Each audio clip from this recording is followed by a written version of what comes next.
Ay mga Rods, isang magandang tanghali. Tayo ngayon ay bibili ng yero. Ayan. Bigay natin dun sa takuan sa Sitio Alagitgit, no. Gawa ng humingi sila sa atin ng yero. Bili tayo. Ayan. Pinapakarga lang natin. So konti lang naman ito. Sana ay makatulong tayo doon sa karga natin dyan. Abangan na lang ninyo yung pagdating natin doon kung talaga bang doon ko ibibigay. Baka sabihin nyo hindi naman pala doon. Mga Rodoy, babay na. Yan sa taga Sitio Alagitgit, pasensya na kayo at yan lang yung ating makayanan sa chapel ninyo. Yero, kasi papalit daw sila ng yero at medyo kailangan daw palitan. Ay mga Rodoy, sa magandang hapon. Ito na yung scene natin.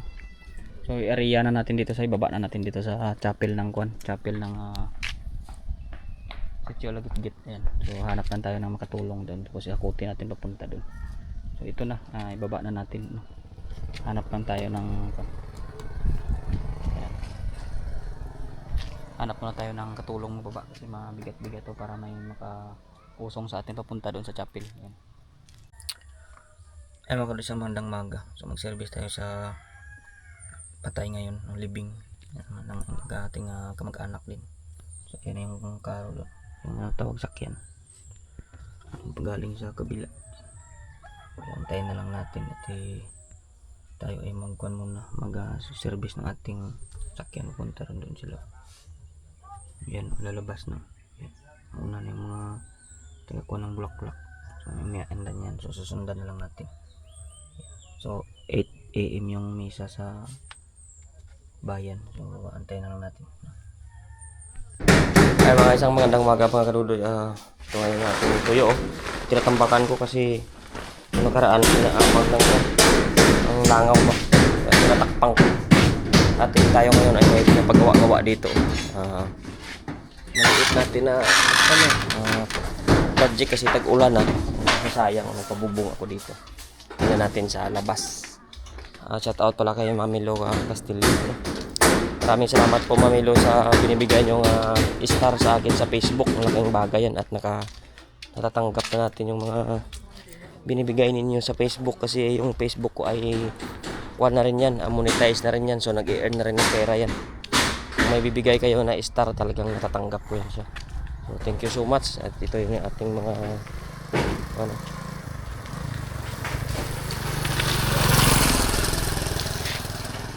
ito na yung ating pinapagawa-gawa dito ngayon mga karudoy. So binubunga na nila, no? So abangan na lang ninyo yung kasunod niyan. So ay ganyan na yung ating trabaho ngayon. Sa susunod, siguro sunod na araw, akyat tayo sa bundok doon, mag-focus tayo dun sa ating kaingin. Yung kanila doon malinis na doon. Sa akin doon di pa napaesperyahan yun mga karudoy. Hindi tayo. Ay kanila nag-aabang na lang ng ulan yan kasi malinis na. Sa akin doon halos wala. Si Lucas talaga nakabuntot. Ano? Hindi talaga naalis tong bodyguard ko na ito. Saan man ako mapunta? Kasama kasama talaga yan. Galit din. Galit. Pikon yan. Yan mga karudoy. Yan yung ating mga gagawa doon. So mamaya yan katapos naman na nila. Bubungan lang muna natin kasi may sahig pa yan. So wala pa tayong budget sa sahig. Inano ko lang tong bubong kasi minsan ulan na baka kasi masira yung kawayan ko pag walang bubong. Sayang naman yung mga kawayan kasi yan ay binili ko kasi doon sa bundok napakarami, anhin mo yan pababa. So mas mahal pa yung bayad doon dito hanggang makababa kaysa bumili ka na lang dito, di hatid pa. So ayun yung ating ayun yung ating project ngayon. Abangan na lang ninyo yung iba nating mga project kaya marami pa tayong gagawin. Kaso yung kuwan lang ba yung financial yung problema natin, kaya dahan-dahan lang tayo, hindi tayo makaporsige ng mga bagay na sobrang dami ng ginagawa natin kasi maano din, masakit sa tiyan, ay hindi masakit sa bulsa.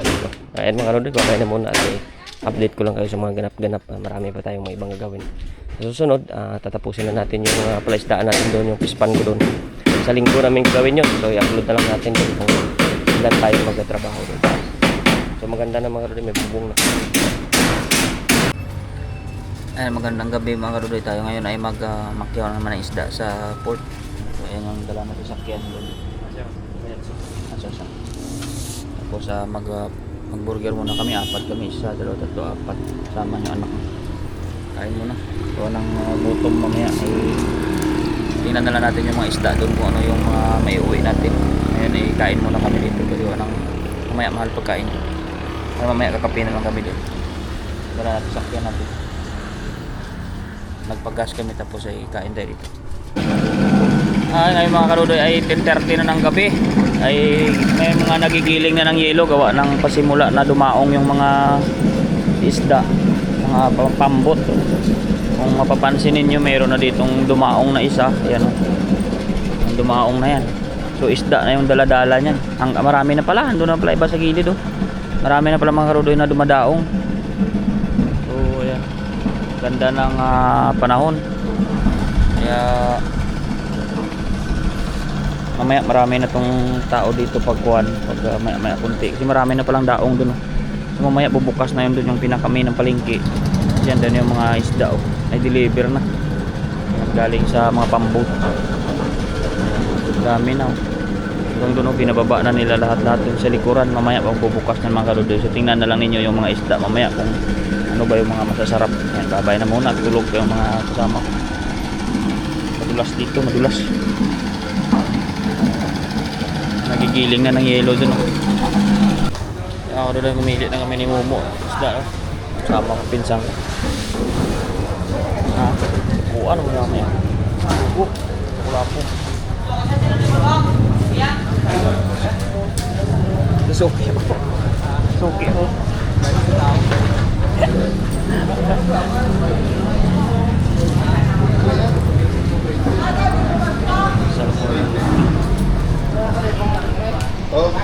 Salmonite.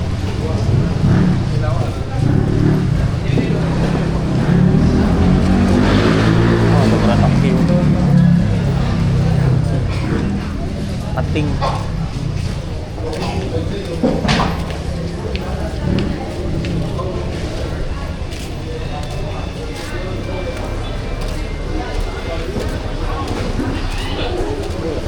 Pangros nga may hamay yan. Kakaunti mga karudoy yung isda ngayon, hindi kagaya nakaraan. Halos walang tindang isda.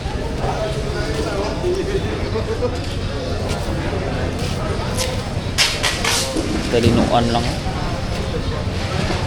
Konti yung isda mga karudoy, wala na.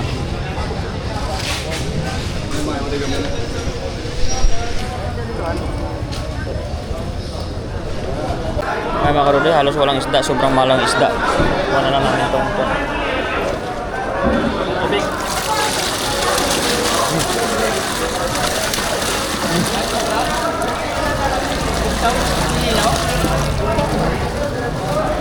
Pantat na lang yung binili namin kasi mahal ni isda.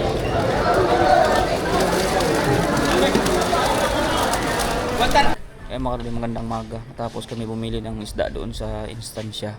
Wala na, pumunta kami dito sa lipunan. Ayan, ito yung estado ng lipunan ngayon. Mga tao dito nakahiga na lang sa kanilang mga kuwan para lang mag-abang ng mga mamimili. So tayo ay maghanap-hanap dito mamaya ng mga kuwan para tayo ay makapag bumili. Dagdagan natin yung isda natin kasi kulang. Mahal yung isda shadow ngayon. Grabe. Tingin-tingin lang tayo dito mamaya kung ano yung pwede natin mabili. Daming suka dito. May laman kaya to? May mga laman. Tagpila tinanggaw. Mga karudoy, bili tayo ng bangus. May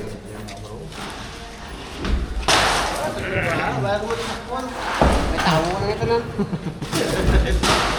Pagpapayang ko dahil. Alin sa... Mga karudoy, tayo ngayon sa palengke. Meron tayong hito. Bangus. Kaipon. Salmonite. Latag muna kami mamaya na mga karudoy. Yung mga karudoy dahil dito.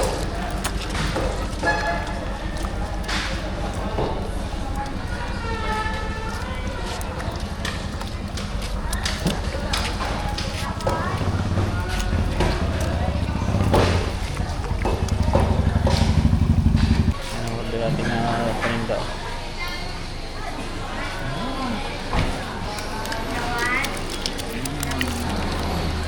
Tat, bangus.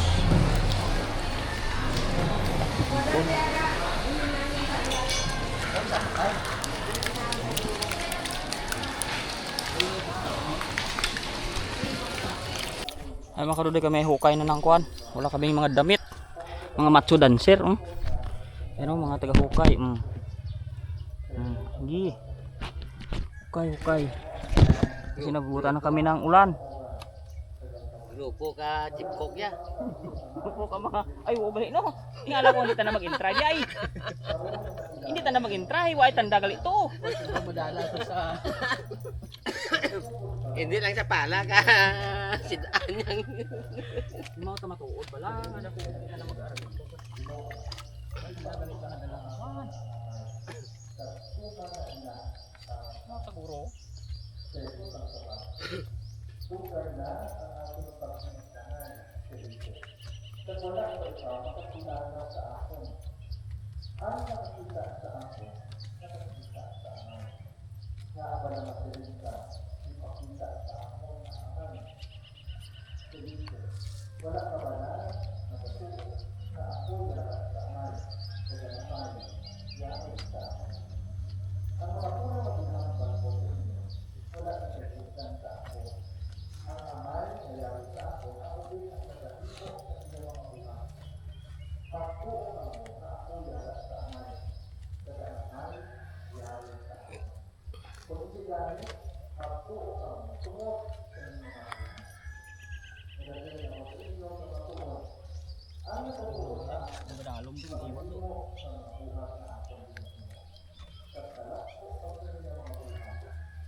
Siga niya.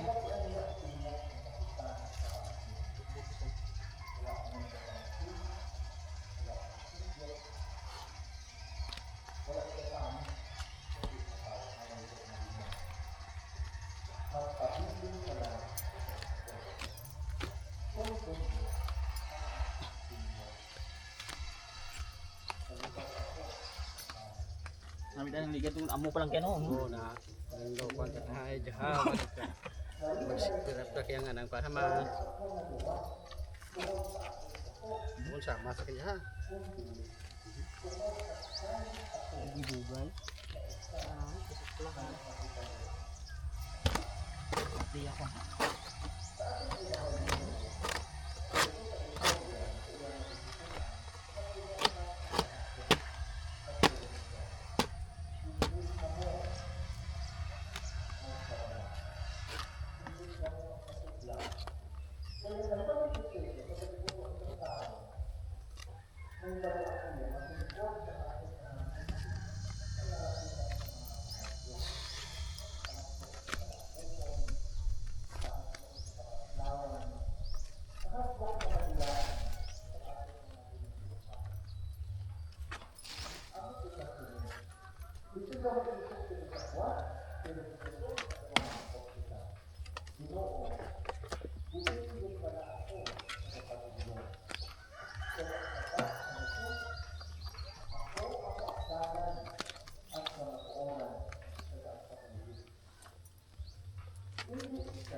Ada wala gimana teh ako kuman ko tong akon. Kuman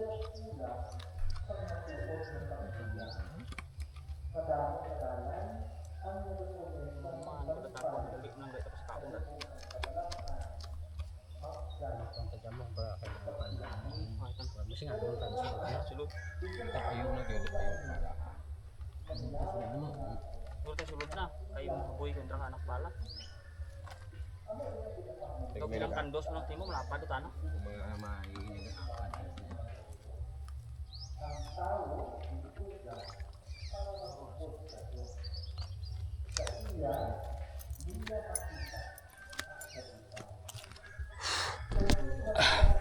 Yan mga karuloy, tama na muna yan. Ayun, may tubig na kami nakita dun kaya. Ay, tiyo mo oh. Sana ay magkaroon na ito ng tubig sa ko. Babay na muna. Grabe yung pagod.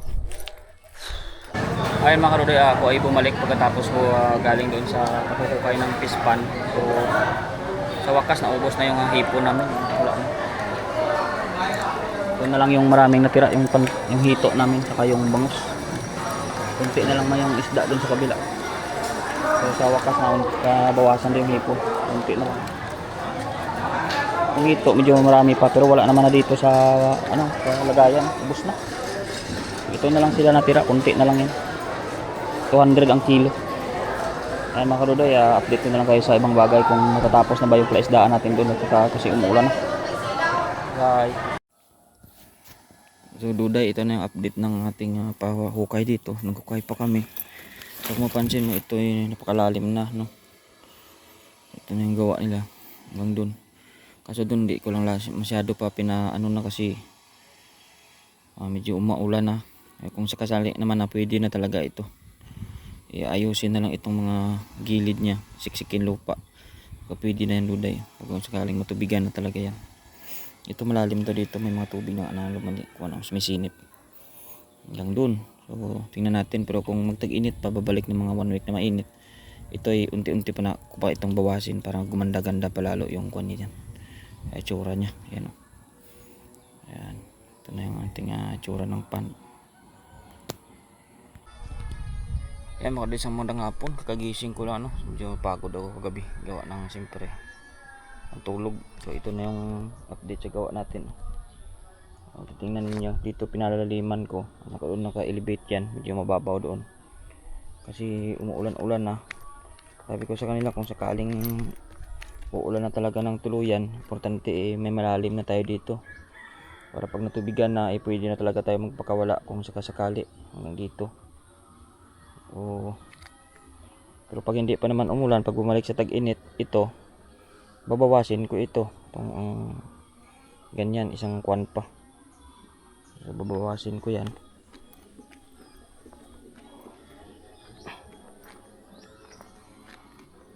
Yan, malagkit-lagkit na mga karudi kasi medyo umuulan-ulan na minsan kasi. Yan. Ito naman ay apak-apakan lang natin itong mga nasa ibabaw para pag umulan hindi na parang siksik natin, hindi na masyado bababa yung tubig pupunta doon ay yung lupa natin. So malalim naman na itong mga rudo. So, tingnan ninyo, medyo malalim na. So ito talaga yung pinaka-target na ko nito. Lalim, tingnan ninyo, kahit tag-init nga may mga tubig-tubig na. So pagdating ng tag-ulan, sigurado ako dito na magkakaroon talaga ito ng tubig din. Kasi sa ngayon pa lang may mga na tubig, so lalo na dito. So ito mababaw lang to dito, parang, pero ito pa kukuhanin ko pa sana itong nakaumbok na ito, yung isang kwan pa ng pala hanggang doon. Ito naman ay pwede ko naman itong sarilihin na lang itong mga sa gilid hanggang makabuo na naman ako dito ng isang square na maliit. Hanggang ito, dahan-dahan kung babalik pa sa tag-init. Pero pag hindi na, iniisip ko na baka ready naman na din ito, baka pwede na rin.